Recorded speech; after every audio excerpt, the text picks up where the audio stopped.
Cylinder की जिस तरीके से किल्लत हो गई है उसको लेकर पटना की सड़कों पर जो है कांग्रेस के तमाम कार्यकर्ता नेता उतर चुके हैं और सरकार के खिलाफ नारे लगा रहे हैं, हाथों में तख्तियां सिलेंडर वाली लेकर और विरोध जताते हुए नजर आ रहे हैं। और सीधे तौर पर वह प्रधानमंत्री नरेंद्र मोदी का पुतला जला रहे हैं और नारे लगाते हुए तमाम कार्यकर्ता हैं वो किस तरीके से सरकार के खिलाफ जोरदार प्रदर्शन हो रहा है। पटना की सड़कों पर आए दिन एलपीजी गैस की किल्लत हो गई है, एलपीजी गैस की कीमत बढ़ गई है, इन तमाम चीजों को लेकर जोरदार प्रदर्शन हुआ है। और देखिए किस तरीके से प्रधानमंत्री नरेंद्र मोदी का पुतला जलाते हुए नजर आ रहे हैं और जो पुतला है उस पर अपने डंडे से अपना आक्रोश जता रहे हैं, विरोध कर रहे हैं। तमाम तस्वीरें हम दिखाने की कोशिश कर रहे हैं पटना के इनकम टैक्स चौराहे पर और नरेंद्र मोदी के खिलाफ नारे लगाते हुए नजर आ रहे हैं। सीधे तौर पर तस्वीरें आप देखिए किस तरीके से जो कांग्रेस के नेता हैं उनसे भी हम बात करेंगे, प्रदेश अध्यक्ष हैं उनसे भी हम जानने की कोशिश करेंगे। तमाम तस्वीरें इस पर देखिए और आक्रोश इस कदर फूटा हुआ है मानो प्रधानमंत्री नरेंद्र मोदी के लिए नाराजगी जो कार्यकर्ता हैं कांग्रेस के वो दिखा रहे हैं। और सीधे तौर पर नाराजगी पटना के इनकम टैक्स चौराहे पर कुछ एक दिन पहले ही जो है आरजेडी ने विरोध जताया था और आज कांग्रेस के द्वारा विरोध जताया जा रहा है और प्रधानमंत्री नरेंद्र मोदी का पुतला जलाया जा रहा है। तस्वीरों के जरिए हम दिखाने की कोशिश कर रहे हैं एलपीजी गैस की किल्लत की वजह से जो आम जनता है, आम नागरिक है वो परेशान है। और कांग्रेस के तमाम जो नेता यहाँ पर मौजूद है, कांग्रेस के प्रदेश अध्यक्ष से सीधे तौर पर बात करने की कोशिश करते हैं और जानने की कोशिश करते हैं कि आखिर जो नाराजगी है वो किस कदर है। आज हमने देश में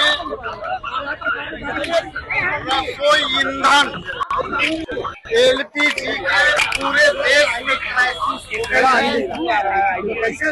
जनता गैस सिलेंडर के लेने के लिए नंबर में लगती है। पंजाब में एक बुजुर्ग गैस सिलेंडर लेने के क्रम में लंबी लाइन कतारें हार्ट अटैक हुई, वहीं मर गए। एक हरियाणा में जो है नंबर में लगे हुए व्यक्ति के हार्ट अटैक हुई, मर गए।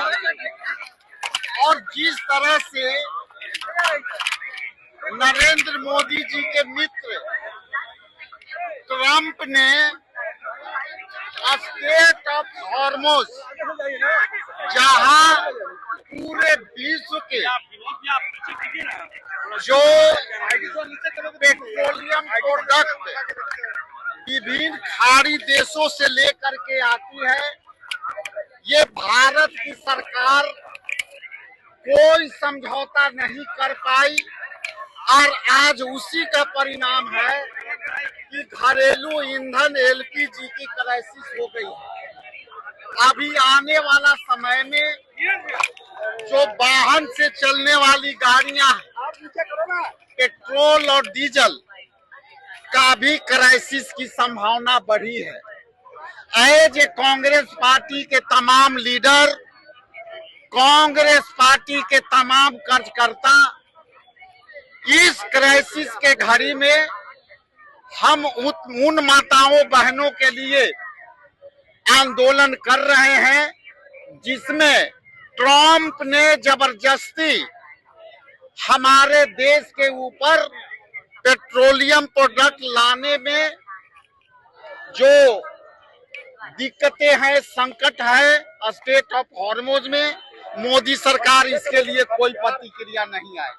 एक सवाल आपका जरूर आएगा, जो सवाल का उत्तर मैं पहले दे देता हूं कि कई मीडिया में ये बातें आ रही है कि इंडिया के जीत हो गई और 2 एलपीजी के शिप लेकर इंडिया में बहुत बढ़िया से आ गई। हमारा रिश्ता जो है हमेशा विदेश नीति में खास करके खाड़ी देशों से, ईरान से रिश्ते मित्रवत रहे हैं, लेकिन वहां के विदेश मंत्री और एक मंत्री ने जो वक्तव्य दिया कि हम किसी के सरकार के कहने से नहीं, भारत सरकार के कोई संवाद से नहीं, भारतीयों ने हमें मदद किया, यहाँ के जनता ने मदद किया। वहां स्कूल पर जो मिसाइलें गिरी, 120 लड़कियां नाबालिग मारी गई, उनके मदद में भारतीयों मूल के रहने वाले लोग ने ईरान के साथ खड़ा रहा और उसी के परिणाम की हमारे भारत के नागरिक आज तकलीफ में है। इसलिए स्टेट ऑफ हॉर्मोज से हमारे शिप एलपीजी लेकर के आई। इसके बाद सरकार के कोई ट्वीट नहीं आई, सरकार के कोई जो है इस पर वक्तव्य नहीं आया और अब तक सरकार चुप है। इसके अतिरिक्त यदि ये क्राइसिस जारी रहा तो ये देश, आज हमारे माताएं बहनें फिर से धुआं, जिसमें नरेंद्र मोदी कहते थे कि हम अपने बहनों को आंख में धुआं देखते नहीं बर्दाश्त हो रहा है। हमारी माताएं बहनें जो है धुएं के कारण उनको दामा खांसी होती है। आज मोदी ने वो जो है फिर उनको आंख में धुआं लगने और विभिन्न धुआं से होने वाली बीमारियों के लिए यूं ही छोड़ दिया। तो सिलेंडर की कमी नहीं है। आप मेरे साथ चलिए कोई भी गैस एजेंसी में, हम लोग केवल पूछ लेंगे। यदि क्राइसिस नहीं होता तो यहाँ के उप मुख्यमंत्री के 15 सिलेंडर मांगे गए, फिर उनके आए उठा के ले गए, तो उनके लिए तो क्राइसिस नहीं है, लेकिन हमारे लिए और आपके लिए तो क्राइसिस है।